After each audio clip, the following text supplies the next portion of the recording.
to the Honorable Senate President, Senator Aquilino Coco Pimentel, the Honorable Chairman of the Blue Ribbon Committee, Senator Richard Gordon, distinguished members of the Philippine Senate, ladies and gentlemen, magandang umaga po. Before anything else, I would like to formally convey my sincere apologies to the Honorable Chairman of the Blue Ribbon Committee and all distinguished members of the Philippine Senate, as well as the entire Filipino people for my failure to attend the last 3 Senate hearings. I hope you will allow me to introduce myself. My name is Wenceslao Asarcon Sombero, Jr., also known as Wally. For almost 27 years, I have served as a member of the Armed Forces, Philippine Army, and the defunct Philippine Constabulary and the Philippine National Police from 1974 to 2000, serving in various capacities in different combat zones of our country from northern Luzon to Muslim Mindanao, performing intelligence operations as well as special operations and special missions. I left the service with the retirement rank of Police Chief Superintendent, equivalent to 1-star general at the age of 44, and virtually at the height of my career. However, I decided to retire in order to pursue my passion in investigative writing. I deem it imperative to focus my investigative research in the underground gambling industry because I was convinced that this was the most organized syndicated crime group that I've ever been encountered and the most difficult, if not most totally impossible to manage and solve. Initially, I was engaged by Mr. Dante Tan as head of the special project Quick Pick 2 launched by BW Resources as a gaming platform designed to eliminate the illegal numbers game in the country. I was very instrumental in formulating the conceptual framework and mechanics of Bingo 2 balls together with my friend Mr. Charlie Atong Ang. For sustained period of betting operations in all parts of the country is top 100% very successful indeed. And the rest is history. In 2001, I decided to go international and penetrate the global gaming industry as part of my research. I moved to Las Vegas and frequented parts of North America, Central America, and different parts of Asia. Along the way, I developed extensive networks of global gaming industry. In the global gaming industry, that I eventually became consultant of many international companies involved in gaming, gaming interactive and land-based. I am also the former head in Asia of the largest humanitarian foundation, the Global Village Champion Incorporated. In the course of my immersion in the gaming industry, I met several industry icons. On several occasions, I brought most of them to the Philippines and formally introduced them to former PAGCOR Chairman Ephraim Genuino, with the objective of enticing them to invest in our country, particularly in the bagong nayong Filipino entertainment city of Manila, popularly known as PAGCOR City, that was still in conceptual stage at the time. In 2005, I also served as a consultant of PhilWeb under PAGCOR's ISBS project of the Internet Sports Betting Stations.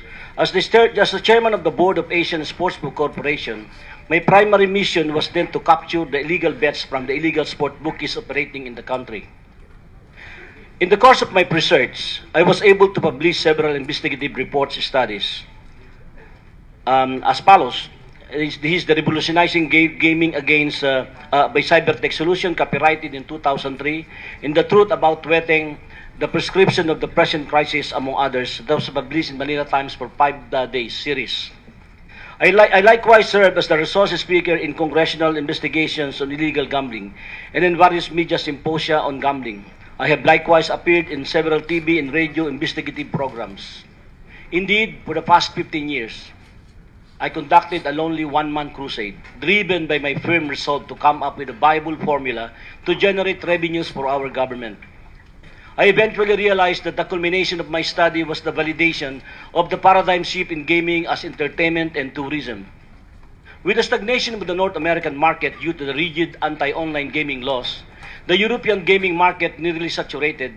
The only direction to sustain growth and expansion of the interactive online gaming industry from Europe, North America, and Central America is going to Asia. In the light of the peculiar nature and dynamics of the global online interactive gaming industry, I discovered that the ingenious online gaming support industry model developed under the jurisdiction of CESA enabled the Philippines to regulate international gaming operations that can essentially exist without regulation. Inasmuch as Asia is considered as a 90, if not 99.9% gray market, The Philippines actually provided the... Mr. Johnson, you had 5 minutes, but I will allow you another 2 minutes. But you are trying to qualify yourself as an expert, and we have your testimony here. So try to get to the point of issue here, please. Mr. Chair, this is very essential. Thank you, I understand why... Yes, sir. However, the growth and development of interactive online gaming service industry based in the Philippines was actually being sabotaged and derailed by relentless raids conducted by some misguided law enforcement officers working with some misguided judges. Thus, despite the phenomenal development in the emergent interactive online gaming, wherein the Philippines became the first online gaming jurisdiction in Asia, it soon became evident that we cannot capture the growth opportunity in the global gaming industry, and the government can never maximize the revenues derived from this sector of IT-BPO, and the stakeholders are being harassed and the regulators are disorganized. Few paragraphs, Mr. Chair. This situation actually prompted me to engage the help of the top gaming law firm in the country led by Attorney Rodel de Guzman, several leaders in the industry as well as the major stockholders, and together we founded and organized a non-government organization called the Asian Gaming Service Provider Association, or AGSPA, with the advocacy platform of rectifying the erroneous public perception that the industry is synonymous to online gaming operations. We conducted relentless education campaign to various government agencies. Among these official engagement include the following. Last October 6, 2050, I conducted a formal briefing to the PNP-CIDG attended by several operatives like the cybercrimes about the dynamics of online gaming and the proliferation of unregulated operations. I conducted informal briefings to former NBI Director Virgilio Mendez and several the cybercrimes and division chief of the National Bureau of Investigation. I was a several times resource speaker in the committee hearings of the Committee on Games regarding the drafting of the law or the bill Internet Gaming Regulatory Act of 2016 and the creation of the proposed Philippine Online Gaming Commission.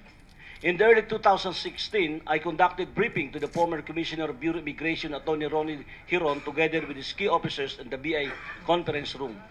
As a resource person of DOJ and BI, last September 10, 12, 13, 2016, at the conference room of DOJ, I conducted a series of briefings on the status of PCSO Small Town Lottery in preparation for a presidential briefing during the cabinet meeting. It was attended by Justice Secretary Vitaliano N. Aguirre, along with his undersecretaries and assistant secretaries.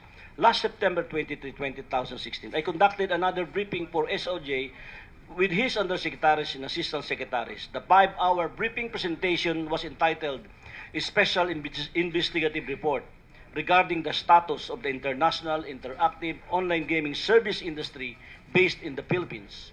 On October 5, 2016, as requested by Bureau of Immigration, BI Chief Intelligence, I conducted a 4-hour briefing presentation at the BI conference room attended by Commissioner Jaime B. Morente, Deputy Commissioners Al Argusino, and Deputy Commissioner Michael Robles, Intelligence Division Chief Charles Calima, and Chief Legal Arvin Santos. The briefing focus was to come up with a viable formula in the recruitment process of expatriates in line with the ongoing efforts to neutralize the proliferation of undocumented aliens in the country.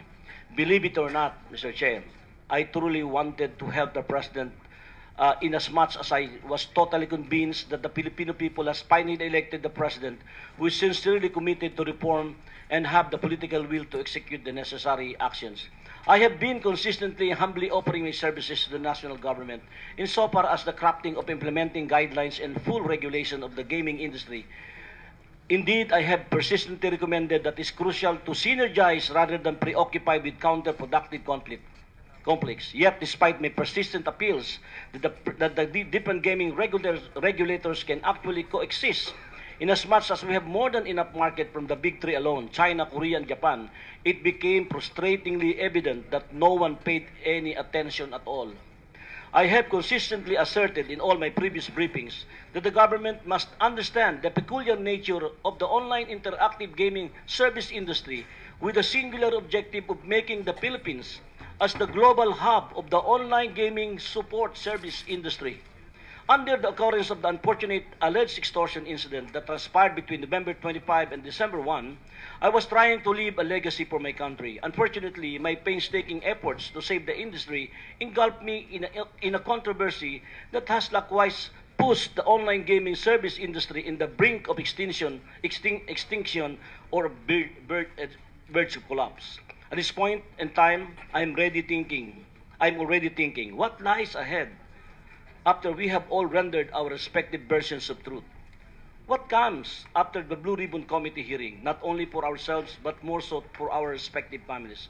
When I decided to get involved in the Fontana case, my primary concern then was the tremendous loss that our government will incur resulting from the emergent collapse of the online gaming industry arising from the ambiguous signals from the national government. My secondary concern, Mr. Chair, then was my 15 years of research on an industry that has the latent potential to generate huge amounts of government revenues if managed properly and nurtured in a business-friendly environment will be utterly wasted.